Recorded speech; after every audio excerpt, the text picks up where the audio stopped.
Good morning, afternoon, evening, whenever you see this. This is Dee from Older INFP Insights.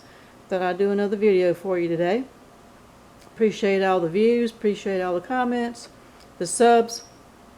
What I would like to say real quick, I decided a while back, but I'll let you in on it, that I will put out new content when I get 50 views. It used to be 100 was my benchmark. We have close to 300 subs right now, which is wonderful, and I think we can get 50 views out of 300. So it takes a lot of effort to do this, and I do have other things to do, like daydream, look out the window. But all seriousness aside, all joking aside here, if you are sub, wonderful, hit the notification bell. You know, whenever I do this, I will try to do a video every couple of weeks anyway, but to spread it out. But yeah, we got to have 50 views before I'll publish the videos that I have, and I've got some ideas. So anyway, get into the topic. Got my socks on. Have you got your socks on? Different ones? Let me know what kind of socks you have. This is socks driven and not coffee driven. So what I'm talking about today is, are INFPs boring? I see that a lot on YouTube. I see that a lot in real life. See that a lot on dating app review questions, whatever. I Google a lot. And yeah, a lot of people think INFPs are boring.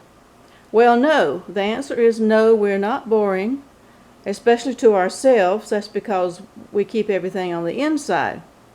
So, but to the outside, we can be boring, and I'm going to tell you how to not be. So for those of you who are INFPs, I'll give you a couple of tips, and for those of you who are dealing with an INFP or interested in INFPs or steering clear of INFPs because we're boring, I'll give you some ideas as to why that is and how to understand us and bring us out of our shell. So number one, we're not boring. We are, I've gone over in the FI versus FE, we are the deepest feelers. We have a lot of feeling. We keep it inside. We don't really explode emotionally, but we are one of the most emotional signs. We also are in our heads a whole lot. We're very creative. I know everybody says, go on YouTube, and I'm going to get off the INFJ kick, but they do get a lot of more videos about them on YouTube, and there's a lot more on Google about INFJs than INFPs. I think because they are the most social of the introverts, so they get out there a little bit more. They say, where I'm going with this is that everybody says the INFJ is the most creative type, the most intelligent, the most everything. I don't think that's really true. With the INFJs that I have seen, they do stay busy, and they are tend to be adrenaline junkies, which is the exact opposite of what an INFP is. But we are extremely creative. We are extremely innovative in our heads. That makes a difference. We don't produce like other types do. So for the INFPs, what I would say is with this, when you're dealing with someone else, getting to know someone else, and you do not want to be boring, put ideas out there. You can go little by little and see how people are going to accept it or deal with it. If you're creative, put it on paper. If you're an artist and you think of things you would like in your head, put it on paper. Journal if you're a writer. You can start that way and not show it to anybody. Or you could just do like I do and just pretend like you're talking to strangers on YouTube. But the more you do it, the easier it is, and then you can transfer that skill over into talking with others. Always remember, and it's something I always forget, is when you are talking with someone else, remember to ask questions about them. We like to talk about ourselves. The reason we like to talk about ourselves is twofold. One reason is because we do live inside ourselves more, than most types. The second reason is that's how we explain the world to people. That's how we come across as narcissistic sometimes. Is that, and I do this too, and I'm very aware of this, that if I'm having a deep conversation with someone, the way I can explain my viewpoint the best is through my own personal experiences. This is an INFP trait, characteristic right here. We do that. We don't do it to be full of ourselves. We don't do it to only think about us. That's how we explain it. That is our world. That's what's normal for us. That's what's comfortable for us.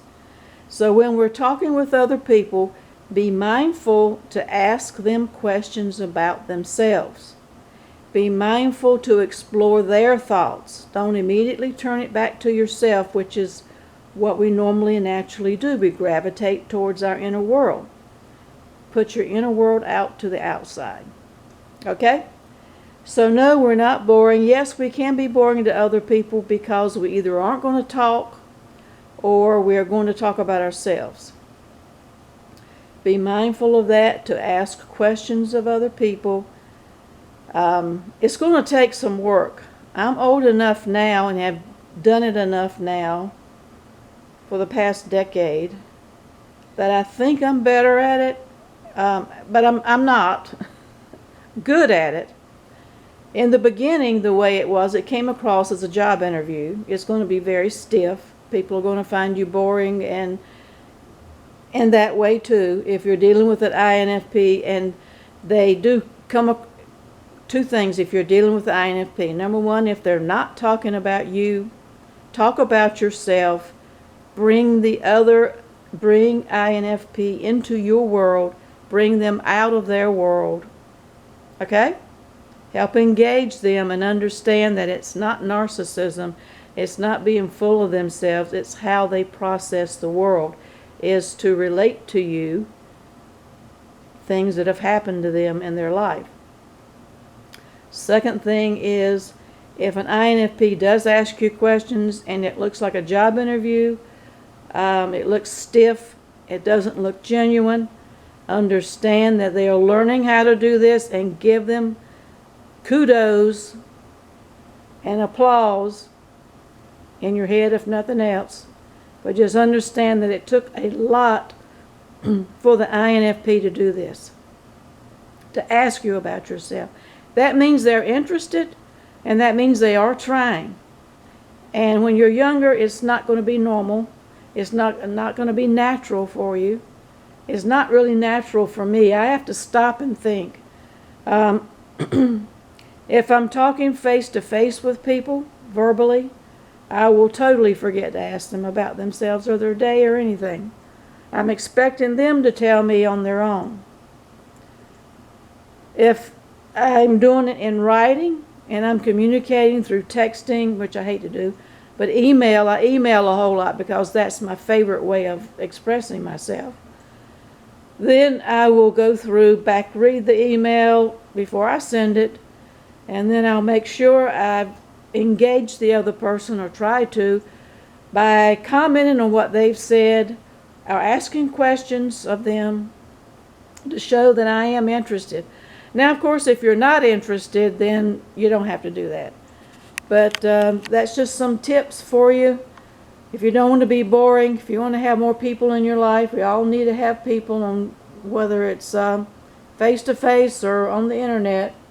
Right now, the past year, this has been an INFP's dream, actually, I will say, with COVID lockdowns, is that, we were born to be in this kind of position. Now the rest of the world has had to see how we live. I'm quite comfortable with it. I'd like to know how other IFPs think about that, but I'm getting tired of it, but I'm quite comfortable with that. So that's what I have to say today. If you enjoy this video, get your socks on here. Like, comment, sub, hit the notification bell so you can view it, and share it. Remember that YouTube does not share any videos or my videos too, unless we get enough views and whatnot. They are now starting to show my videos from 5 months ago. So we're way behind in getting the new material out there to other people. So I do appreciate you, appreciate my little tribe. We've got, I think, something like 290 members here, which is wonderful, and 290 more than I thought we'd ever have. So I appreciate you. So until next time, everybody be safe.